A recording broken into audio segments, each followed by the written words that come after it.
Meron tayong naging meeting today related sa isang investor's visa na hindi niya na ma-cancel yung kanyang license at ang kanyang pangalan hindi niya maalis. So, ang problema ay hindi niya nakilala yung mga partners niya sa investment. Kasi binili niya lang naman yung visa, hindi niya naman talaga ninegosyo. Ang ginawa, pinagsama-sama sila sa isang license, pagkatapos hindi niya kilala yung mga partners na yon. Then, binentahan yon ng freelance visa. So, hindi niya alam na marami na palang kaso yung kumpanya na binuksan niya. Ang gusto niya lang kasi wag magpa-verify ng contract sa job verification. At ang gusto niya lang ay makauwi anytime para hindi na ako dadaan ng embassy. So, at the end of the day, so, masaya siya ng 3 taon pero hindi niya na ma-cancel yung visa niya.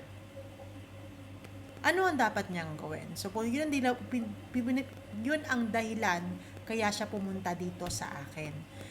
Sabi ko sa kanya, maybe I can help you, but you have to do something for yourself.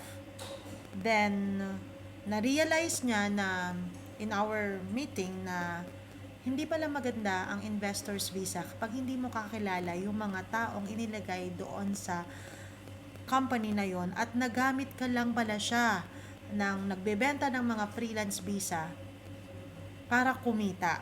So, yun yung nangyari. Ngayon, namomroblema siya kung paano na ika-cancel ang investor's visa niya. So, I can help you in this, pero syempre, wala akong maitutulong kung hindi nyo muna tutulungan ang sarili ninyo.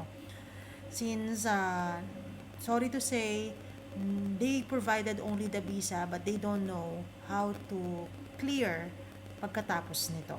Okay po, maraming salamat po. Please come to the seminar para naman po mas marami pa tayong magabayan, matulungan, mapag-open ng business at masabihan kung ano ba talaga ang mga binibili nila at ano ang mangyayari sa kanila sa bandang huli. Huwag basta-basta bibili ng visa kung wala naman po kayong information related dito. Madaling bumili ng visa, mahirap magstay sa visa na yan.